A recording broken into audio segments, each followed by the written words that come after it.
అందరికీ నమస్కారం. ఆంధ్రప్రదేశ్లో అసెంబ్లీ సమావేశాలు ఫిబ్రవరి 24వ తారీఖు నుంచి ప్రారంభమవుతూ ఉన్నాయి. ఈ సమావేశాలకు జగన్మోహన్ రెడ్డి వస్తాడా రాడా అని కూటమి పెద్దలందరూ కూడా ఎదురు చూస్తూ ఉన్నారు.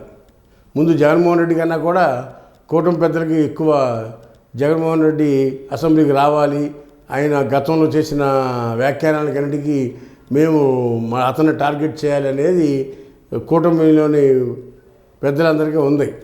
అయితే జగన్మోహన్ రెడ్డి నాకు ప్రతిపక్ష హోదా ఇస్తేనే నేను వస్తాను, లేకపోతే రాను అని భీష్మించి కూర్చున్నాడు ఆయన.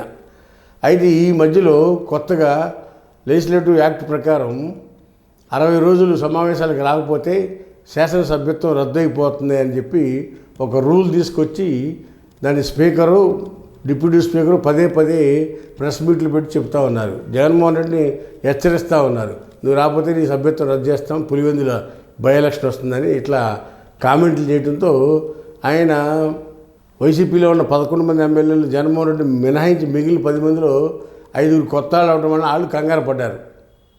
ఇది మనం సరైన స్టెప్ తీసుకోకపోతే ఈ 5-6 కూడా పోతారేమోననే ఉద్దేశంతో జగన్మోహన్ రెడ్డి గారు కంటతుడుపు చర్యగా ఈరోజు అసెంబ్లీకి రావడం జరిగింది. ఇది కూడా జాయింట్ సమావేశం, గవర్నర్ ప్రసంగం ఉంటుంది కాబట్టి ప్రసంగం స్టార్ట్ అయినప్పుడు మాత్రమే ఉండి, స్టార్ట్ అయిన తర్వాత గవర్నర్ ప్రసంగం జరుగుతూ ఉన్నప్పుడు గవర్నర్ పోడియం దగ్గరికి వెళ్ళి మాకు ప్రతిపక్ష హోదా కావాలని చెప్పి నినాదాలు చేస్తూ, వైసీపీ పార్టీకి ప్రతిపక్ష హోదా ఇవ్వమని చెప్పి నినాదాలు చేస్తూ అందరూ కూడా గవర్నర్ పోడియం దగ్గర నిరసన తెలియపరిచి ప్రసంగం స్టార్ట్ అయిన 10 నిమిషాల్లోనే అందరూ బయటికి వెళ్ళిపోయారు.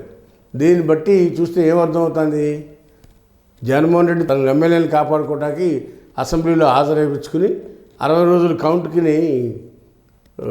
హాజరు చూపించి 60 రోజులు అసెంబ్లీకి రాకపోతే క్యాన్ సభ్యత్వం రద్దు అవుతుందనే దాని నుంచి తప్పించుకుని ఆయన వ్యూహంగా వ్యవహరించారనేది ఈ సందర్భంగా తెలియపరుస్తున్నాం. ఎందుకంటే ఒకవేళ రాకపోతే ఎమ్మెల్యేలందరూ జారిపోతారనేమని అంతర్గతంగా ఆయన మనసులో ఒక ఆందోళన ఉండే. అందుకని వాళ్ళని సాటిస్ఫై ఎమ్మెల్యేలు సాటిస్ఫై చేయటం ఒకటి, రెండోది వాళ్ళు అన్నెసరీగా ఎలక్షన్స్లో ఒకవేళ వీళ్ళు కూటమి పెద్దలు రద్దు చేస్తే మళ్ళీ పులివెందులకి అసెంబ్లీ ఎలక్షన్ అది ఒక న్యూసెన్స్ తలకాయ నొప్పేందుకు, ఒకరోజు ఒక 10 నిమిషాలు ఉంటే పోతుంది కదా అనే ఉద్దేశంతో ఆయన అసెంబ్లీకి వచ్చి ఈ హాజరయ్యి 10 నిమిషాలు మాత్రమే ఉండి వెంటనే బాయ్కట్ చేసి వెళ్ళిపోయినట్టుగా మనకు తెలుస్తూ ఉంది. దీన్ని బట్టి చూస్తే ఏమర్థమవుతుంది, జగన్మోహన్ రెడ్డి వ్యూహాత్మకంగా అడుగులు వేశాడనేది మనకు అర్థమవుతూ ఉంది. కూటమి వాళ్ళు ఏంటి ఎప్పుడు జరుగుతాడా, ఇష్టమైనట్టు మాట్లాడాలి, ఆయన అవమానపరచాలి అనే ఉద్దేశంతో కూటమి నేతలంతా ఎదురు చూస్తున్నారు. మరీ ముఖ్యంగా అచ్చెన్నాయుడు కానీ, లేకపోతే స్పీకర్ కానీ, డిప్యూటీ స్పీకర్ కానీ వీళ్ళందరూ కూడా వ్యక్తిగత టార్గెట్లు ఉన్నాయి. జగన్మోహన్ రెడ్డి వర్సెస్ వీళ్ళందరూ కూడా అధికారంలో ఉన్నప్పుడు జగన్మోహన్ రెడ్డి ప్రభుత్వం వాళ్ళని వ్యక్తిగతంగా టార్గెట్ చేసిందని, వాళ్ళు కూడా వ్యక్తిగతంగా టార్గెట్ చేయాలని చూస్తున్నారు. ఇది జగన్మోహన్ రెడ్డి గారికి తెలుసు కాబట్టి ఆయన ఈ అవకాశం ఇవ్వడం దేనికి, ఈ న్యూసెన్స్ సెంటర్ దేనికని చెప్పి ఆయన హాజరయ్యి చట్టంలో నుంచి ఒక రక్షణ కల్పించుకుని 10 నిమిషాల్లో ప్రతిపక్ష హోదా ఇవ్వమని చెప్పి అసెంబ్లీని బాయ్కట్ చేయడం, గవర్నర్ ప్రసంగాన్ని బాయ్కట్ చేయడం జరిగింది.